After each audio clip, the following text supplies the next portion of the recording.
ሰበር ዜና አሜሪካ የአየር አባሏን ከኢራን ለማስወጣት ትንቅንቅ ውስጥ ናት።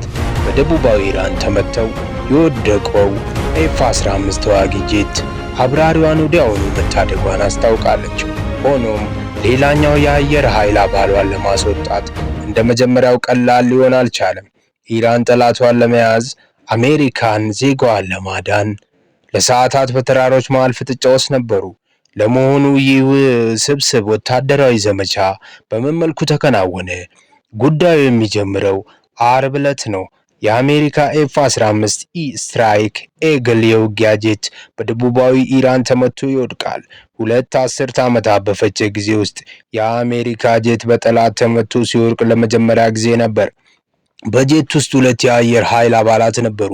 አንደኛው አብራሪው ሲሆን ሌላኛው የጦር መሳሪያ መኮንኑ ነው።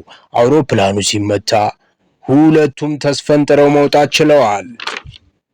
አብራሪው ጄቱ ከወደቀ በኋላ በአጭር ጊዜ ውስጥ ሊገኝ ችሏል። የጦር መኮንኑ ግን የደረሰበት ሊታወቅ አልቻለም። እሱንም ለማግኘት አሜሪካ በየአቅጣጫው ዘመቻ ጀምራለች። በጠላት ክልል ውስጥ ራሱን ያገኘው የአሜሪካ የጦር መኮንን አደገኛ ሁኔታ ከፊቱ ገጥሞታል። ሽጉጥ ብቻ ነበር የያዘው። ከባልደረቦቹ ጋር የሚገናኝበት በቂ መገናኛ አልነበረውም። እንደ አሜሪካ ሁሉ ኢራንም እሱን ለመያዝ እንቅስቃሴ ውስጥ ናት። ኢራን አብራሪውን ይዞ ላስረከባት ከፍተኛ ገንዘብ ለመስጠት ቃል ገብታለች። ይህ ደግሞ ታጣቂ ሲቪሎች ጨምሮ አሜሪካውያን ወደ መፈለጉ ገብተዋል። የአየር ኃይል አባሉ ፈተናውን ለመጋፈጥ በውትድርና ዓለም የወሰዳቸው ስልጠናዎች ብቻ ነው ያሉት። የአደጋ ጊዜ መገናኛውን መጠቀም በጠላት ኃይል እጅ ላይ ሊወድቅ ይችላል። ያለው አማራጭ የተሻለውን ቦታ ለማግኘት በተራራው ለሰዓታት ብቻውን መሸሸግ ነው። ከዚህ ሁሉ ጀርባ የአሜሪካ የስለላ ድርጅት ያለ እረፍት እየሰሩ ነበር። ሲአይኤ ደግሞ ቁልፍ ሚና ተጫውቷል። ያለበትን ቦታ በትክክል እስከማወቅና ወቅታዊ መረጃን ጨምሮ በመስጠት ከፍተኛ ሚና ነበረው።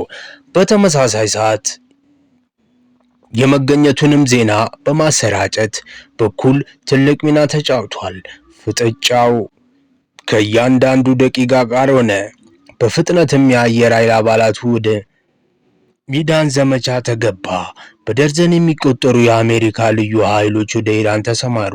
የጦር አውሮፕላኖችና ድሮኖች ወደ ኢራን የአየር ክልል ገቡ። እንደ ዘገባው ከሆነ ወደ አብራሪው የሚጠጉ ማናቸውንም እንቅስቃሴዎች ለማራቅ የአየር ድብደባና ድሮን ጥቅም ላይ ውለዋል። ዘመቻው ትልቅ አደጋ የተጋረደበት ነበር። ለዚህም ዘመቻ የወጡት አውሮፕላኖች በሙሉ ወድመዋል። በጠላት እጅ እንዳይወድቁ የተፈለጉ አውሮፕላኖች በአሜሪካ ወታደሮች ጭምር ወድመዋል። ጨለማን ተገና አድርጎ በተካሄደው ዘመቻ ልዩ ኃይሎቹ አብራሪው ወዳለበት ተራራ መድረስ ችለዋል።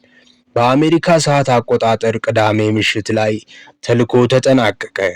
የቆሰለው የአየር ኃይል በሕይወት ተገኝቶ ለተሻለ ሕክምና ወደ ኩዌት ተወሰደ። ነገር ግን እስካሁን ማንነቱ ይፋ አልተደረገም። ምንጭ ቢቢሲ አማሪክ።